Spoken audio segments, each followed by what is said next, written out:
I am about to head down to LA. So, the latest on the 49ers roster. This is going to be very, very in depth and a couple potential surprises as far as who gets cut once they move down to 53 men in just a couple of weeks. This is up on the San Francisco Standard.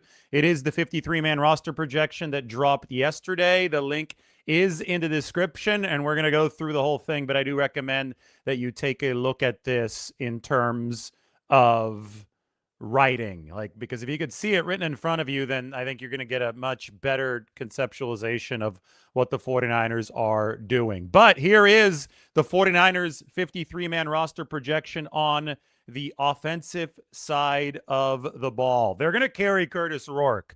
That essentially was sealed by his performance in the preseason opener against the Tennessee Titans. Kurtis was very, very good for the 49ers, 12 of 14, 101 yards, and the rib injury is not considered serious. So 3 quarterbacks are making it, and it's very important to remember that Kurtis Rourke is a long-term investment for San Francisco.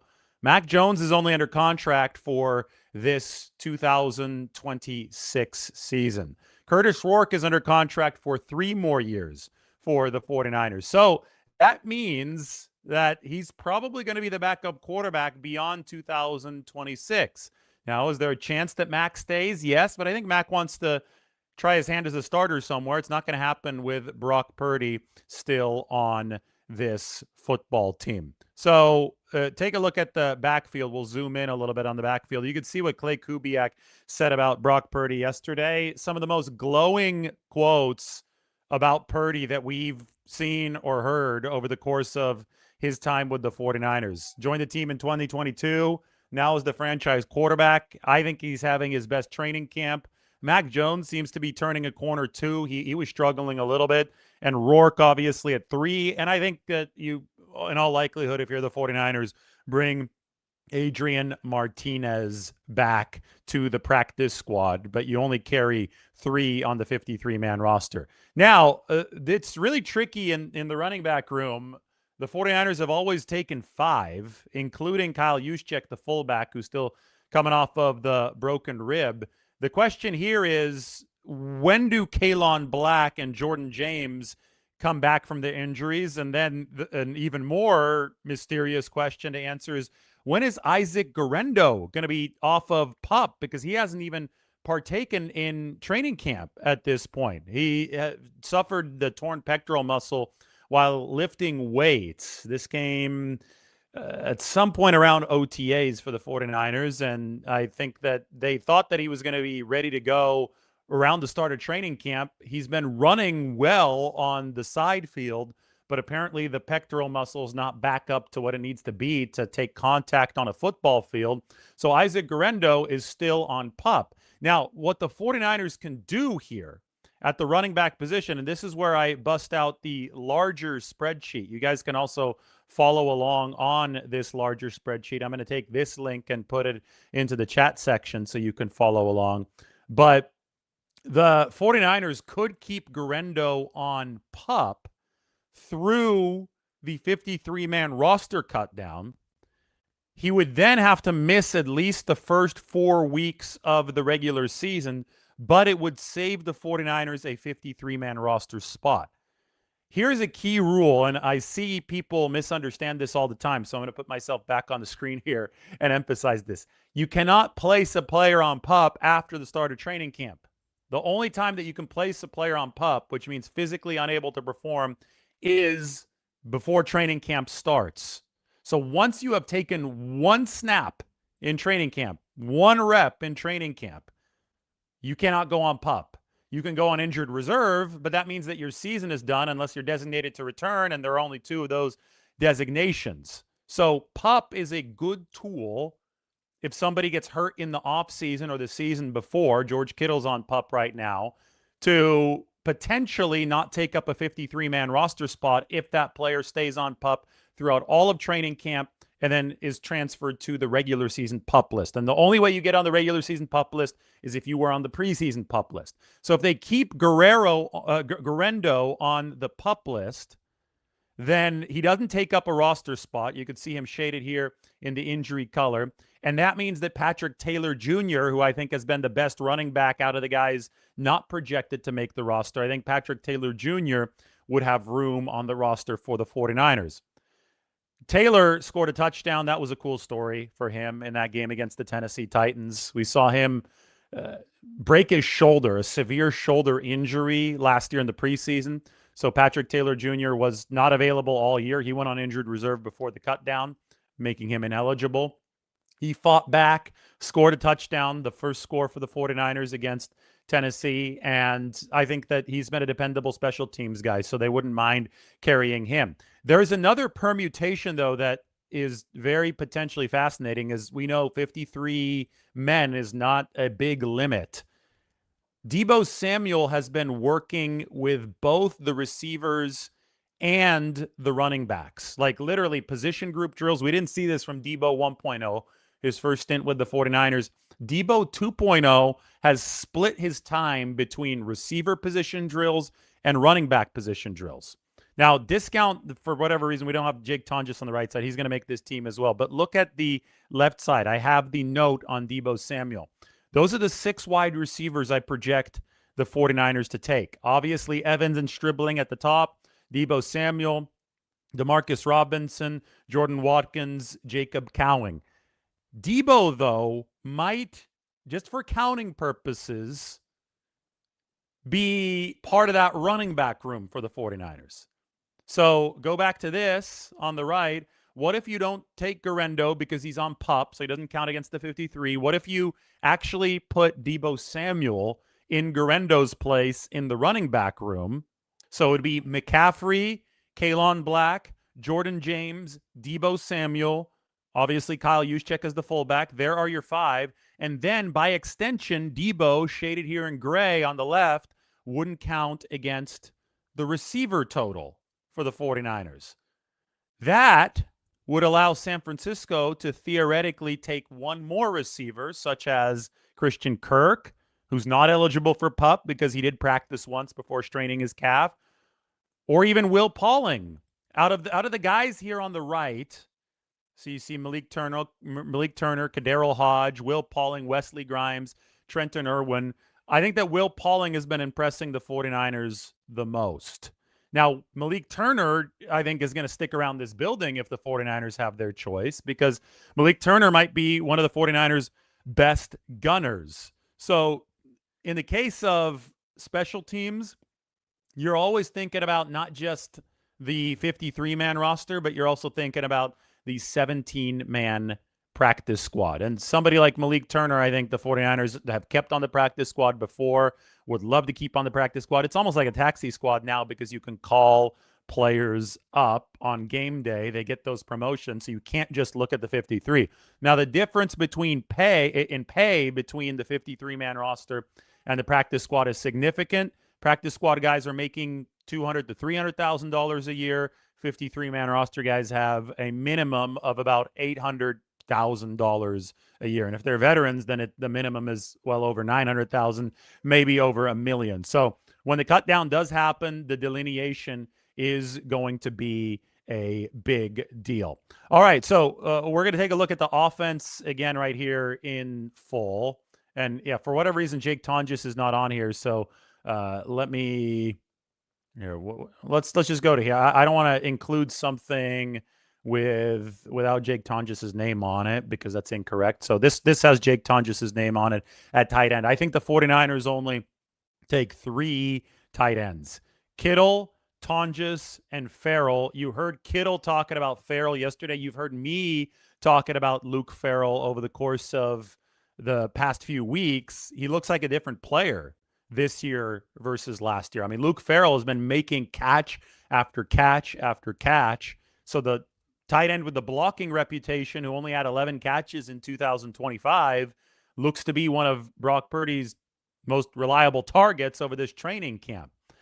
What's exciting about tight end is that obviously Tonges is going to make the team and Kittle's going to be back maybe week 1. We'll see. But once the 49ers are firing on all cylinders at that position, they will be in position to run 13 personnel this year. I think this offense actually will be at its most adaptable of the entire Kyle Shanahan decade, because you look at the tight ends, that's enough for 13 personnel between Kittle, Tonges, and Farrell. And you look at the receivers, even without Ricky Pearsall, obviously a tough break for the 49ers. You've got Evans, you've got Robinson, you've got Stribling, you've got Watkins, you've got Deebo, you've got Jacob Cowing. I mean, this is a potential lineup for the 49ers to run some 11 personnel, which means one back, one tight end, three wide receivers. A team that is flexible and capable of running both 13 and 11 personnel and then going to two back stuff, obviously, with Kyle Juszczyk. That is a team that is very, very difficult to prepare for. So when we're talking about the 49ers and the drive to have the top offense in the league, at least the top three offense in the league, you clearly have the quarterback, right? Brock Purdy is the right guy there. He's at the top of the league at that position. But the weaponry around Brock Purdy has to be more robust than it was last year. The 49ers have to be able to line up in different personnel packages to strain these defenses. I think that on paper, they have that potential adaptability. And one of the low-key improvements that they've made since last year has been at the tight end position. We could talk all we want about the wideouts, but the fact that Farrell is now catching passes at tight end is very, very important for the 49ers. All right, let's take a look at the offensive line. I'm going to zoom in a little bit on the offensive line and then put it up on the screen for everybody to see.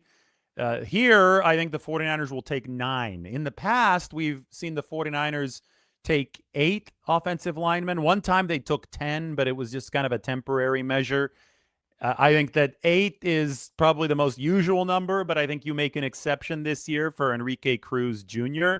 Enrique, as you can see here in the bottom right, is the 49ers right tackle, or I could list him at both right and left tackle. I think in the future they would want him to be the left tackle, potentially the successor to Trent Williams, but he's still a very, very raw player. Raw but talented. Somebody who was the fastest offensive lineman in the 2026 draft class. Somebody who over the 3+ weeks of training camp has actually shown market improvement, but I don't think that you're ready to trust Enrique Cruz Jr. in game action yet. The problem is, I don't know if you want to expose this guy to waivers because of the progress he's made and because of the athleticism he showed and because of the value of the position that he's at. He would likely get poached off of waivers. So you probably have to carry Enrique Cruz Jr. on the 53-man roster. Vederian Lowe is going to come back from his high ankle sprain before the start of this regular season. He is the 49ers' top swing tackle. They added him in free agency. Brett Toth is working back from a concussion. He's the 49ers' backup center. Carver Willis, he's competing to be the starting left guard, so obviously he's going to make the 49ers roster. You'll notice this is where it's getting heated, guys. This is where I think there might be a little bit of a surprise to some. I don't have Connor Colby making this team. The starters are obvious, besides Robert Jones at left guard, but it's Trent Williams, Jake Brendel, Dominic Pooney, and Colton McKivitz.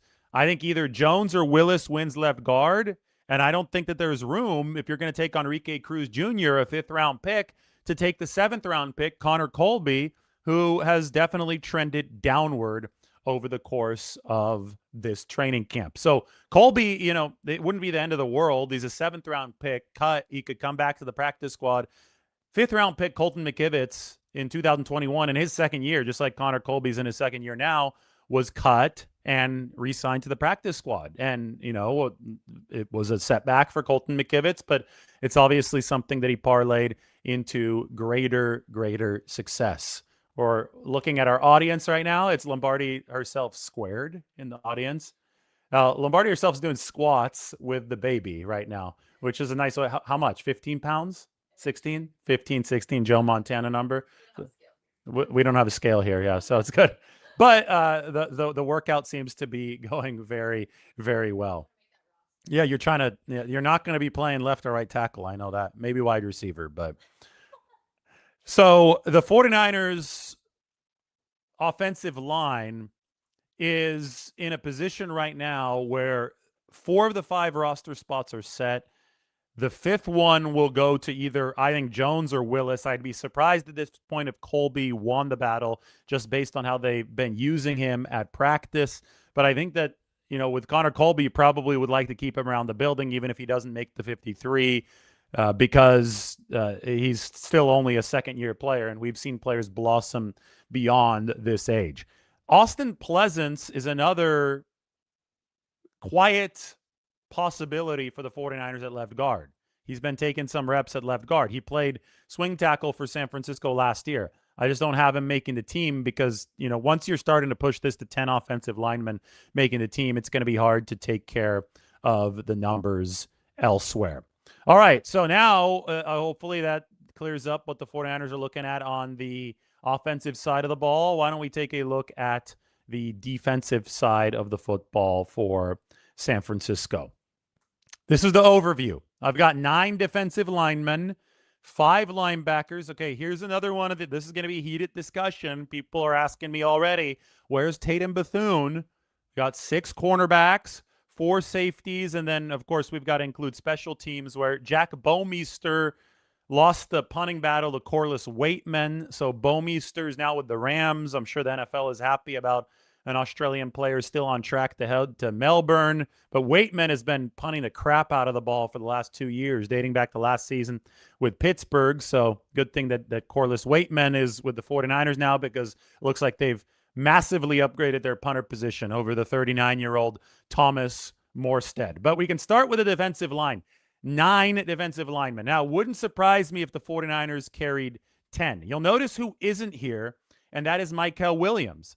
That's because Mykel Williams is on PUP, and I think that it makes sense for him to stay there. If he's on PUP to begin the regular season, he must miss at least the first 4 games.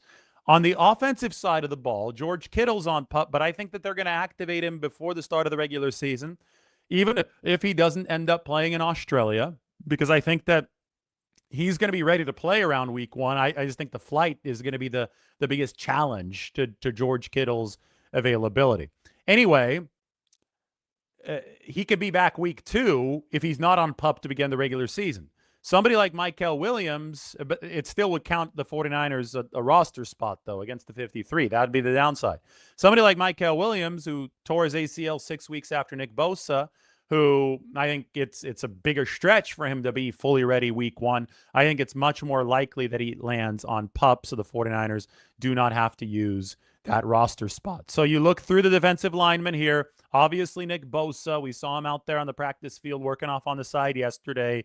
He's ramping up for week 1. Obviously, Osa Odighizuwa, who has been dominant for the 49ers over this camp. Alfred Collins, I don't think it's as obvious for Alfred Collins because we haven't seen great football yet out of him. But, the 49ers can make a move, and we can talk a lot about Vita Vea, and we could talk about, is this the final complexion of the front line for the defense? And we know that they're interested in Vita Vea, but we also have to acknowledge that such a massive trade is unlikely, especially if Tampa Bay is currently unwilling to move Vita Vea. So we've got Collins in there in the top 9 rotation for the time being, but let's keep on going. Keon White looks like he's working back from the adductor injury. CJ West hurt yesterday. We'll get an update on him tomorrow in LA when the 49ers take on the Chargers. Romello Height, I think, has looked promising over the course of this camp. He's got to cut down on the penalties. Grayson Halton missed yesterday with an ankle issue. We'll see how long he's out. Then come the last couple spots. And for this, I want to go to the old school roster. Okuwanu and Valdez are the 2 guys that I have here on the 3rd line of the defensive line spots, 9 and 10.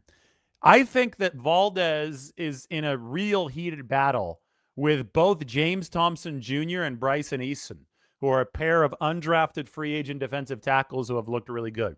In fact, I've spoken to people who think that Thompson has been more impressive than Valdez. To me, it's a toss-up at this point. To me, at this point, I can't pretend to know defensive line play close to as well as Chris Kasarik and Greg Scruggs know defensive line play, and obviously that 49ers front office. I can use what I see at practice and what I see it on tape through these games to judge who's making plays, who has slightly better technique, but I am no expert, and I don't pretend to be. That's why I like to talk to people who are smarter than me. There is a real chance that they believe that James Thompson Jr. is worth keeping on the 53 over Sebastian Valdez. And that's not taking anything away from Sebastian Valdez, who I think has impressed the 49ers mightily as an undrafted free agent last year. And even this year, I mean, he's a special player. Between the athleticism that allows him to make a tackle on kick coverage on special teams and turn around 2 plays later and make a tackle for loss as a defensive tackle. I mean, he's 34, 35 bench press reps, right? Strong guy, the Hulk. We know that the 49ers love him. We know that even if they cut him, they would love to keep him in the building again. But it's probably going to be harder and harder to do that the more he improves and the more the league knows him. So you have to decide who is going to be worth exposing to waivers when this cut down happens. As far as the edge rusher position goes, I think Okwanu's actually had a good camp, and he has a dependably high floor for the 49ers. We saw Ogbo Okoronkwo with multiple sacks against the Tennessee Titans. So if there's another edge that you do squeeze in there ahead of Okwanu, it probably would be him. You've got Xavier Thomas, Titus Leo, and Quentin Bell, a bunch of other veterans. We'll see what ends up happening for San Francisco, but I do know that getting Keon White and Michael Williams back eventually will be huge. Now, if Michael starts on PUP, as I've projected him to start on PUP when you look at the overall defense right here, if he starts on PUP, then your defensive ends are Bosa, Keon, Okwanu, and Romello Height, kind of a flex, a strong side linebacker flex, a feverback, if you will. Maybe you need to carry one more defensive end on the 53-man roster. Maybe you just flex Ogbo Okoronkwo up from the practice squad. I don't know. I do think that whatever the 49ers operate with at that defensive line position will require them to go a little bit shorter at linebacker, because it seems to me that they won't want to cut any of the corners. So I think you're going to go with a standard 6 cornerback 53-man roster, which leaves room for 4 safeties. And then if the defensive line is bigger than 8, which I think it almost certainly will be, linebackers probably going to have to stick at 5. And this is where one of the more surprising cuts might happen. That you see it, Tatum Bethune doesn't make the cut. Now, Nick Martin might also be an odd man out. But I think it's like if you're looking at cutting this from 6 to 5 linebackers, and maybe this will better illustrate it for you if we zoom in on the linebackers and you could see all of the names right here. I just highlighted them. So, the guys who don't make it on the right in this projection are Larry Worth, Tatum Bethune, and Garrett Wallow. By the way, all 3 of whom have done good stuff over this training camp. I think this position is much, much improved over last year. But say that you have to cut this to 5. You look at guys who potentially might not make it, and right now I know I have Tatum Bethune on the outside looking in. What about Nick Martin, though? He's not long like Jaden Duggar. I'm going to change Jaden Duggar's tag here to Feverback, and I'm going to change Romello Height's tag to Feverback. I'm going to change Larry Worth's tag to Feverback. That is the versatile position that Raheem Morris has implemented in this defense. And as you could see, these guys, even though they're in different position groupings, Heights in the D line group, Duggar and Worth are in the linebacker group, it's an amorphous kind of thing. The linebackers can line up on the front, the guy on the front, and Romello Height can drop into coverage. So maybe it's going to be important at some point to look at the D-line and the linebacker groups together, especially when we're counting numbers for a 53-man roster. For example, on the offensive side of the ball, I know that I was looking at Deebo Samuel just for counting purposes as a running back because he's in that position group during position drills. Well, Jaden Duggar has been in the edge rusher group during drills on one day of practice, and the 49ers hope to do it again at some point here to end training camp. So maybe, just maybe, we should look at linebackers and those defensive linemen together as the 49ers try to fit under the limit.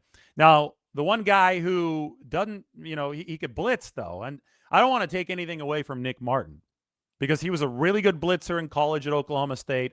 The 49ers have deployed him in blitzes in their Buffalo package over the course of this preseason. He's fast. He's physical. He hits hard. I know that he had the unnecessary roughness penalty. That wasn't good in that preseason game.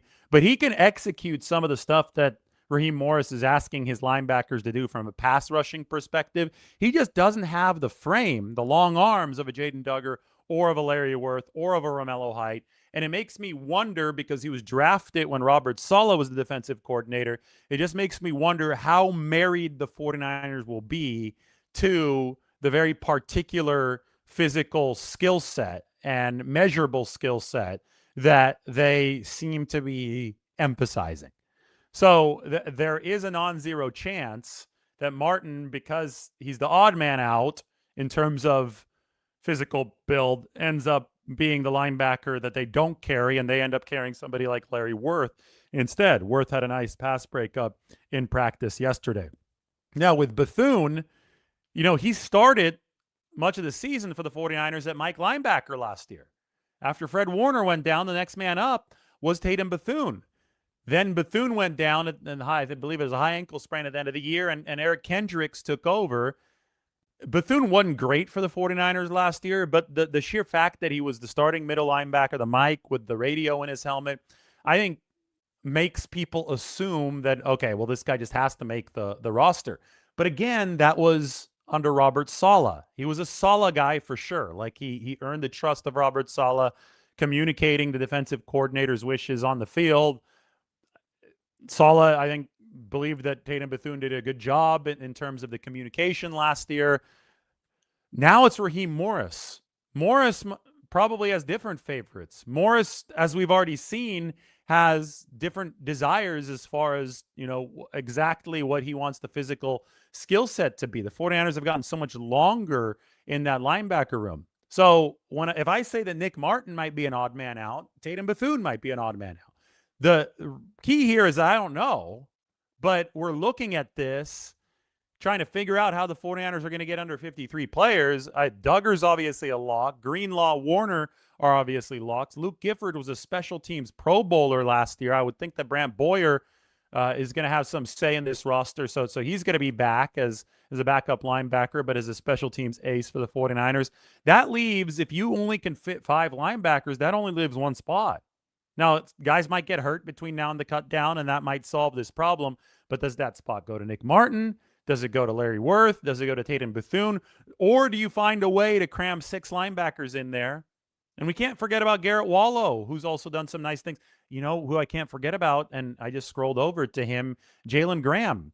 Jalen Graham has been kind of the forgotten man at linebacker for the 49ers. But look at the profile here. Tall, well over 6 feet. Safety background. All of a sudden, you look at Jalen Graham, and it's like, well, he might fit what Raheem Morris is looking for more than he fit what Robert Saleh was looking for. And a lot of these linebackers have gotten in with the ones. Like the 49ers have been rotating them through. So it has been a true meritocracy at that position. I can't wait to see who they actually pick to be part of that 53-man roster. Going to be very, very intriguing when it comes to the final cut down. But that's what I have projected right now. All right, so we're going to go to the cornerback position here. One more time, looking at linebackers. These are the 5 that I have right now. And, inside and outside, we're splitting hairs at this point because I think versatility is going to be required out of anybody. But I do wonder if it's going to be 5 or if they push it to 6. Just to summarize the defensive line, as you can tell, Michael Williams, we've got him down here on the PUP list. That could save the 49ers a spot. Now, with Williams on the PUP list, I've got 5 defensive tackles on this roster, which I think to carry somebody like Sebastian Valdez, or if you go with James Thompson Jr. instead, you're going to have to carry 5. But will they feel like they need 5 defensive ends if Michael starts on PUP?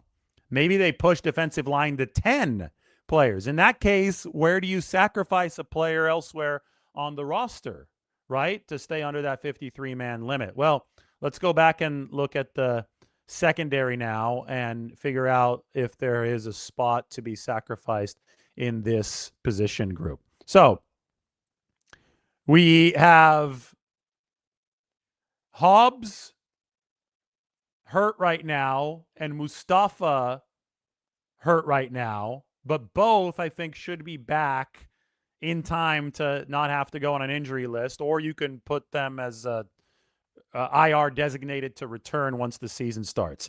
That is 6 corners for San Francisco and 4 safeties. And I would love to go to this view for the 49ers, because this will allow us to see who else might have a chance to either crack the 53-man roster in case there are more injuries, or who would be a practice squad candidate for the 49ers.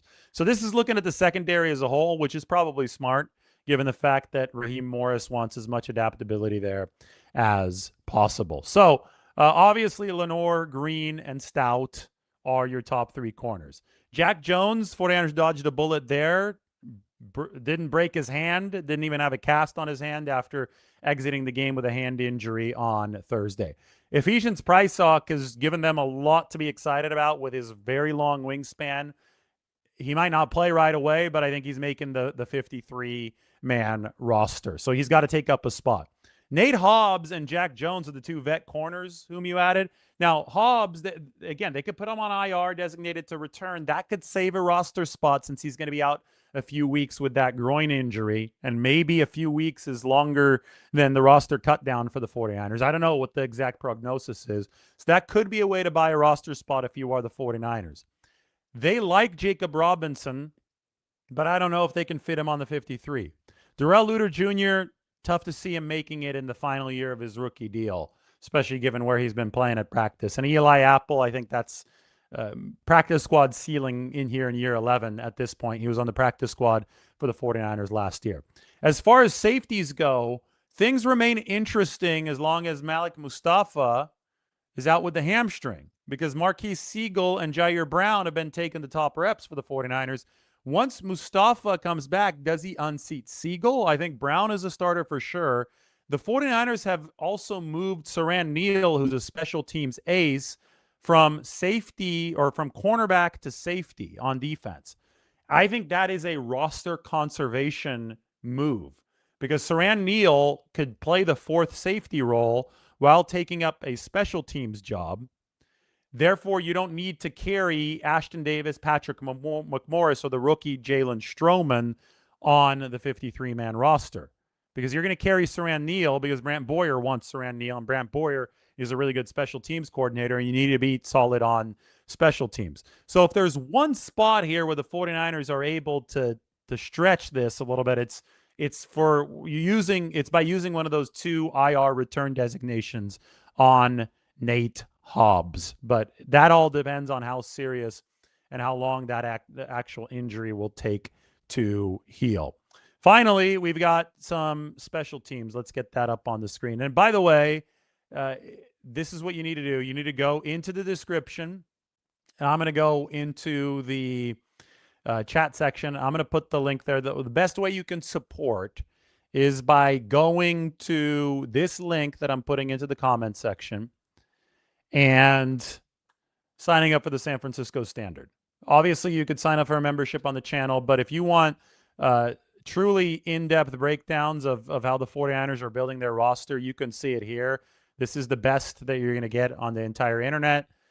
Go sign up to the San Francisco Standard through the link that is up on your screen. That is, you guys have been awesome supporting me over the years, from the Athletic now to the Standard. And if you continue, well, then we can continue pumping out this really, really good content. I know that you get this for free on YouTube. You could pay, what is it? The price of a cup of coffee per month for the Standard. I think there might even be some kind of like $1 or $2 sale, but check it out. This is the 53-man roster projection. Look, it is absolute cinema. Speaking of absolute cinema, I know I put it at the end of the video after practice yesterday, but the 49ers and Chargers joint practice, Purdy, Herbert, Mac Jones, Trey Lance, Kyle Shanahan, Jim Harbaugh, Clay Kubiak, Mike McDaniel. It is going to be absolute cinema down in LA. I'm leaving right after this. If there's news, I'm going to pull over. I'm probably going to take Interstate 5 down. Got to get to LA the fast way, but I'll bring you the news today. So hit that subscribe button in case something happens. Because I do want to drive. I have to be in LA all week, so I'd rather have a car down there. So I promised a look at the special teams unit. So we will finish up with that. We've just got to go to the 49ers full roster for that, or the full defensive roster. That's where we have it. On the right side, you see John Weeks returning for his second season as the long snapper. Eddie Pinheiro returning as the kicker, and Corliss Waitman is the 49ers punter. That rounds out the 53. You could look at it in full as I zoom out here. Obviously, the pup maneuvers and the 2 return from IR designations are going to be important. Players shaded in pink are currently out of practice due to some sort of injury. Quite a few for San Francisco at the moment, but they, nothing here is deemed to be serious as in season threatening. The only one that has threatened the season of a starter has been the Ricky Pearsall surgery to his PCL. So right now, the 49ers are really aiming and recalibrating to make sure that they get these guys, as many of them as possible, ready to go back on the field by week 1. So it's tough to build an NFL roster when you have a lot of talent, but it's a good problem to have. And that's how the 49ers are going to try to fit under the 53 and then build out the 17-man practice squad on top of that. There might be a stop at Harris Ranch. We'll see.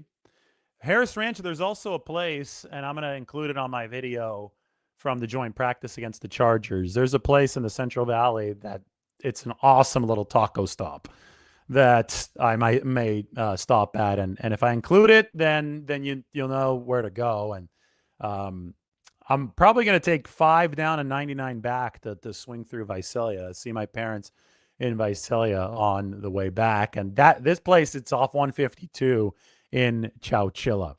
Yeah, I think people talking about the In-N-Out in Kettleman City. That is I believe the busiest In-N-Out in the system, because it's at a crossroads. It's on I-5 between San Francisco and LA, and it's also on 41 between the Central Coast and Fresno, Visalia, all those cities in the Central Valley on their way to the beach. So where those 2 roads intersect is where the In-N-Out Burger in Kettleman City is. And so you're getting traffic from all different angles in the middle of the desert down there.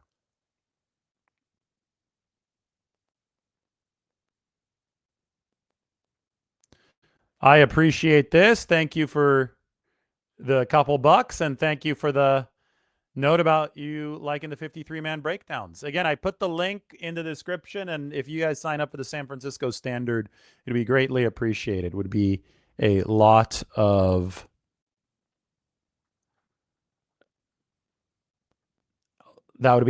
support for what we're doing on this channel. Mike says you got to hype up tomorrow's joint practice. We're going to have a mass reaction after the joint practice. You definitely hit the alarm bell and subscribe right now. If you haven't seen my reactions yet, we're averaging over 60,000 views per reaction, like 60K, which is a record. And what we do is we talk for 20 minutes. It's nice and concise, so you don't have to sit for a whole hour.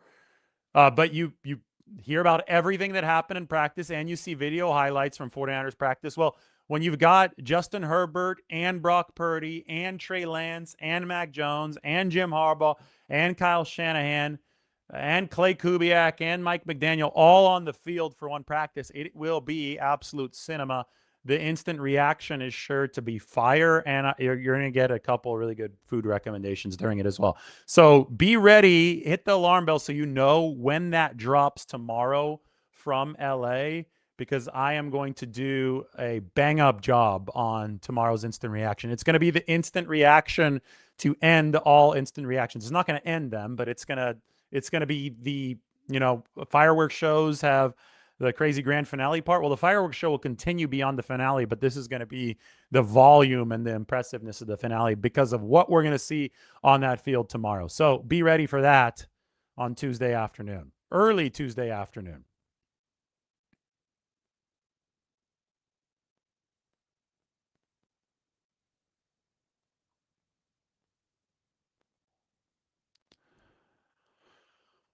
All right, I will answer some questions.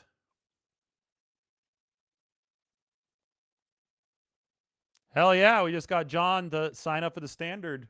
Appreciate you, man. John is one of our very, very loyal viewers, and I appreciate our loyal viewers. John's a good guy. Asks really good questions, smart chats.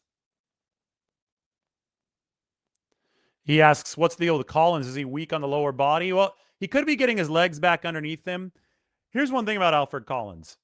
He made some huge plays last year, including one really, really big one against Kyron Williams. And it took him a while to get his legs underneath him last year because he was hurt in the offseason. And now this year he's coming off of the shoulder surgery. You know, when you're that tall and he's 6'7", just naturally, I mean, it is a little harder to keep that pad level low. And that's a position, the interior defensive line, where you have to stay low. He's been getting washed out of too many run plays. Point blank, I've said it. So I'm a patient guy, and I really want to see this next joint practice, this next preseason game to get a really firm hold on the defensive tackle position. So we shall see.